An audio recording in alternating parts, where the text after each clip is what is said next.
Hi, this is Mr. Kappert. In this video tutorial, I'm going to talk about tolerances. First, I'm going to go through the guided notes. In the world of manufacturing, nothing can be manufactured or built to perfection. There's always going to be some type of variation in the part, no matter how sophisticated the machinery it is that is used to build the part. And it's the work of the engineer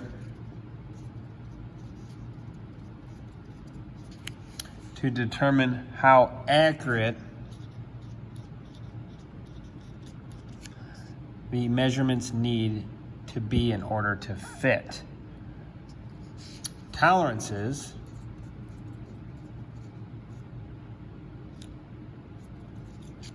that's the allowable variation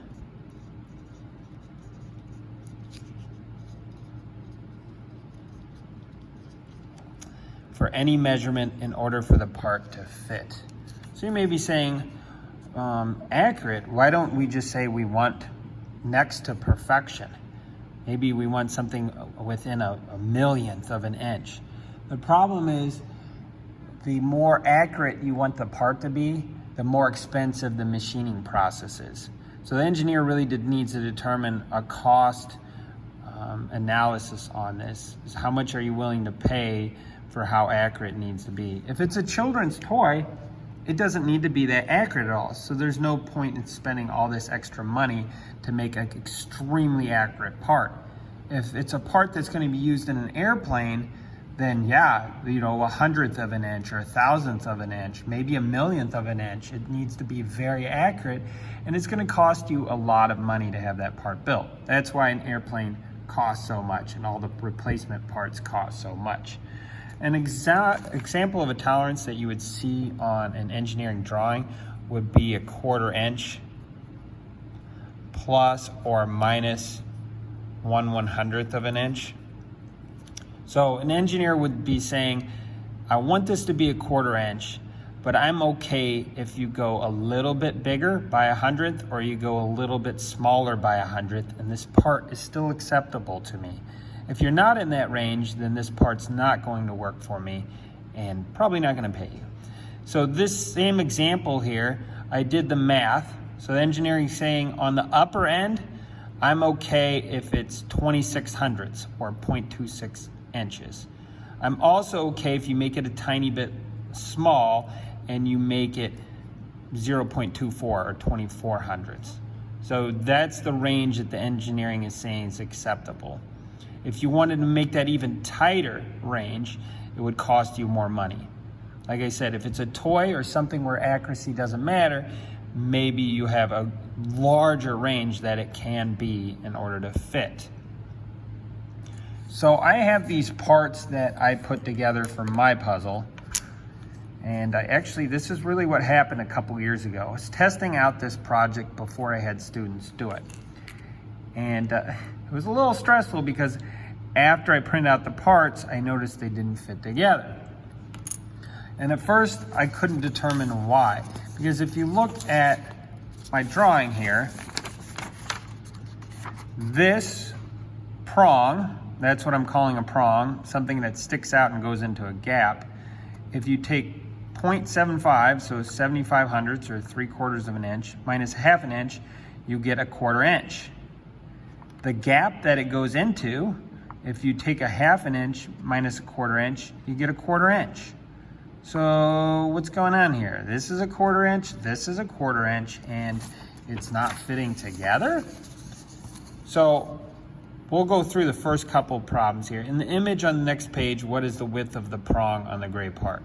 So I just did that, it's 1/4 inch. What is the width of the gap? That's also 1/4 inch. Well, what in the heck is going on? This goes back to perfection. Nothing can be manufactured or built to perfection.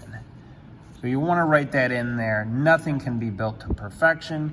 You're going to have imperfections that result in an issue like this, where these parts won't fit together. And as an engineer, you need to factor that in and determine what needs to be changed in the design for it to fit together. 2, as you could see in the image on the next page, even though the prong and gap were designed to measure a 1/4 inch in width, the 3D printer did not print them out precisely. So how much wider is the prong in the gray part than it was designed to be? So the prong in the gray part was supposed to be a 1/4 inch. I took dial calipers to the part and I put an image of that. And I measured that gray part. As you could see, that is not a 1/4 inch. 0.2625. 0.2625 inches. And to figure out how much larger, how much wider it is than it should have been, you use subtraction. So if you subtract these two numbers, you will end up getting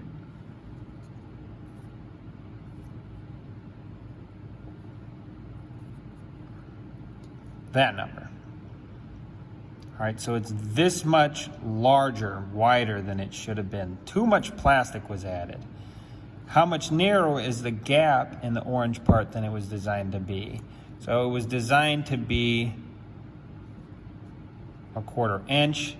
What did we end up with when using the dial calipers to measure it? 0.2637, I'm having a hard 0. So why don't we subtract these two to see what the difference in size is?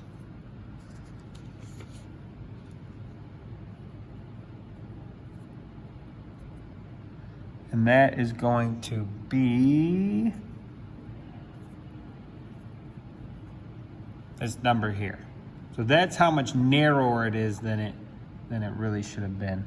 So how much extra plastic was added? So it made the prong on the gray part this much too wide, 0.0125 inches too wide. So too much plastic.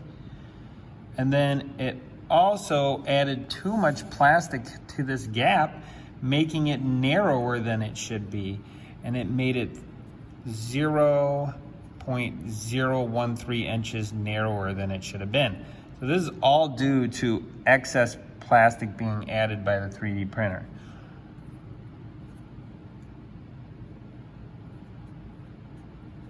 So I'm just doing simple addition there. And then why do you think the 3D printer is inaccurate? So once again, we said no machine is perfect. And then also, the 3D printers we have, while expensive, you know, they're between $3,000 and $4,000 a piece, these are made for hobbyists. They're really made for a classroom or somebody at home to purchase. They're not made for advanced manufacturing. They're not made for making parts for an airplane. They're just not made to be that accurate. If you wanted to print something that accurately, you would spend a lot more on your 3D printer. Maybe spending $20,000 or $40,000 on a 3D printer. And that's just not necessary for our class and not necessary for somebody at home. So put something to that effect. Summarize that on the worksheet.